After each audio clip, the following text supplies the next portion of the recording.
아가 노래들의 노래 세 번째. 그 사랑이 원할 때까지. 아가에서는 우리 사랑을 방해하지도 깨우지도 말아주오. 그 사랑이 원할 때까지 늘 후렴구처럼 여러 번 되풀이하여 말합니다. 사랑에 홀린 남녀를 누가 막을 수 있을까요? 겉보기에 둘을 떼어 놓을 수 있다 하더라도 마음을 갈라놓기는 참으로 어렵습니다. 사랑하라고 법으로 정한다고 무작정 사랑할 수도 없고, 사랑하지 말라고 명령한다고 사랑하지 않을 수도 없습니다. 사랑하고 있는 또는 사랑하지 않으려 하는 이도 자기 마음대로 사랑할 수 없을 때가 있습니다.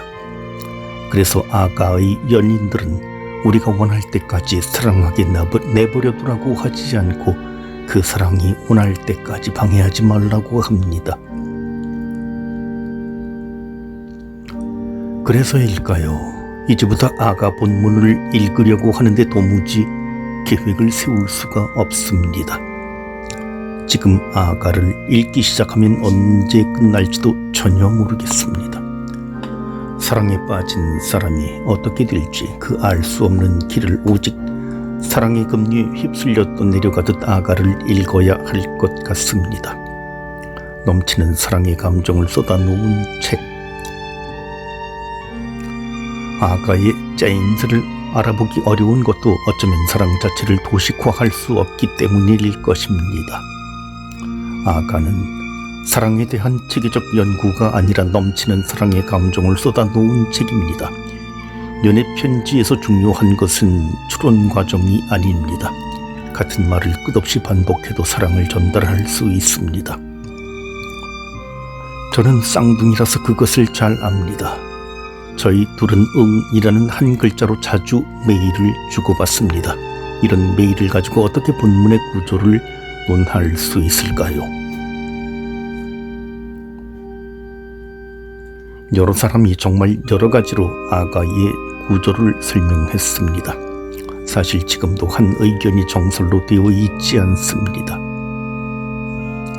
상당수의 학자가 아가에는 구조가 아예 없다고 생각합니다. 아가가 단순히 여러 개의 사랑 노래를 엮어놓은 책이라고 보기 때문입니다.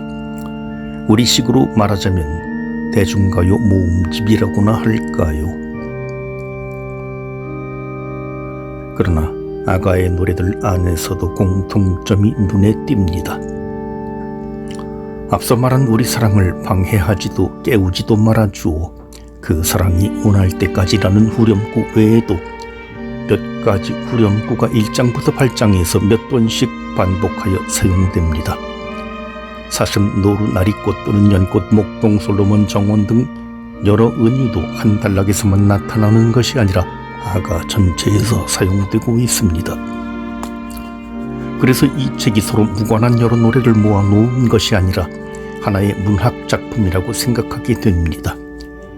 그리고 하나의 문학 작품이라면 저자가 구상한 어떤 틀이 없지 않을 것입니다. 아가의 단일성, 두 사람 사이에 놓인 사랑의 감정. 어떤 이들은 아가에서 한편의 연극 같은 줄거리를 찾아내려 했습니다. 예를 들면 아가에 나오는 여자 주인공은 포도원을 가꾸고 염소를 치는 시골 처녀라고 보고, 이 아가씨의 연인은 양치기 이면 중간에 끼어드는 솔로몬은 그들의 사랑을 방해하고 아가씨를 차지하려 하는 인물로 보는 이들도 있었습니다. 그 뒷이야기는 시골 아가씨가 솔로몬의 유혹에 넘어가지 않고 끝까지 자기 연인을 사랑한다는 것이지요. 그러나 이런 식으로 등장인물을 나누고 서사적 줄거리를 찾다 보면 본문을 줄거리의 틀에 꿰어 맞추게 됩니다. 이를 가리켜 본문에 무리를 가한다고 하는데, 하다 보면 맞지 않는 부분이 나오기 때문입니다. 사실 상충하는 본문도 많기에 아가가 단순히 노래들의 모음이라고 생각하는 이들이 적지 않았다는 점을 다시 떠올릴 수 있습니다. 인물들을 보면 그렇게 단순하지 않습니다. 솔로몬으로 말하자면 아가의 솔로몬은 처음부터 끝까지 같은 인물이 아닙니다. 3장의 솔로몬은 1장의 목동과 동일 인물입니다. 여인이 사랑하고 여인을 사랑하는 사람입니다. 혼란스럽지요. 사랑에 빠진 여인에게 자기 연인은 목동이기도 하고 솔로몬이기도 한 것입니다. 사랑은 목동처럼 자연의 일부이며 솔로몬처럼 화려하기도 합니다. 그러나 8장의 솔로몬은 목동과 다른 인물입니다. 사랑을 방해하고 돈으로 사랑을 사려는 사람입니다. 결국 아가라는 문학작품의 단일성은 잘 짜여진 줄거리에서 찾을 수 없습니다. 아가의 단일성은 두 사람 사이에 놓인 사랑이라는 감정에 있습니다. 다른 모든 것이 거기에 달렸습니다. 사랑이 연인을 목동으로 또는 솔로몬으로 보게 합니다. 반복되는 사랑의 여정. 그러나 사랑이 전개되는 장면을 나누어 볼 수는 있습니다. 단락 구분의 기준에서는 등장인물의 변화, 시간과 공간의 변화라는 고전적 요소 외에도 소위 사랑의 여정이라는 요소가 있습니다.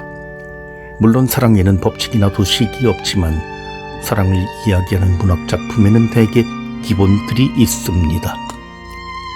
먼저 둘이 서로 찾고 둘이 동시에 찾지 않고 시간차를 두기 때문에 온갖 TV 드라마가 생겨납니다.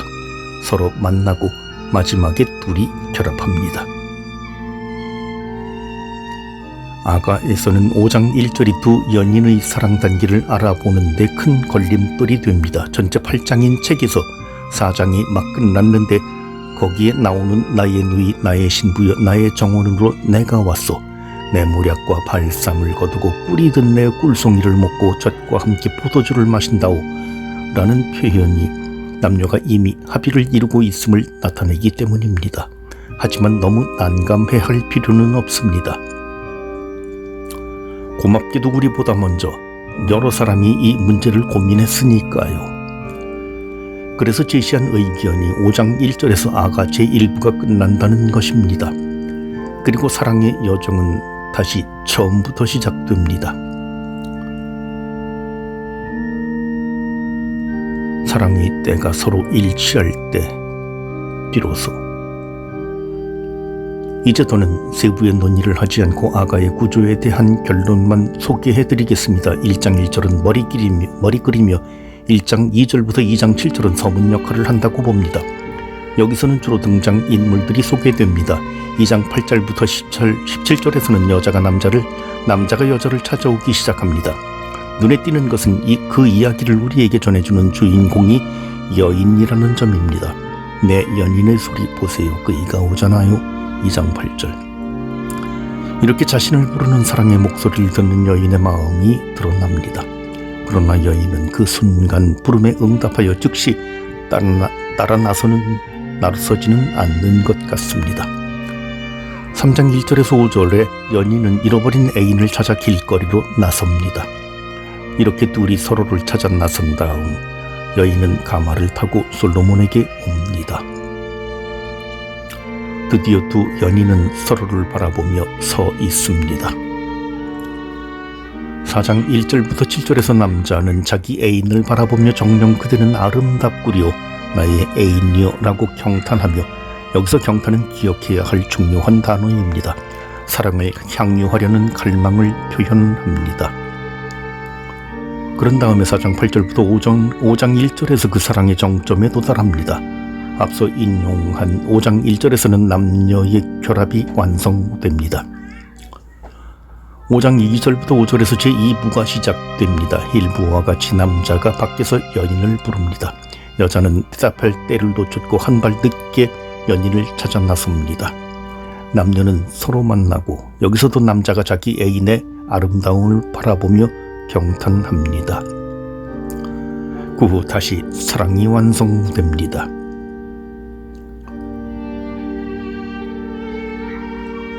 이것이 아가의 줄거리입니다.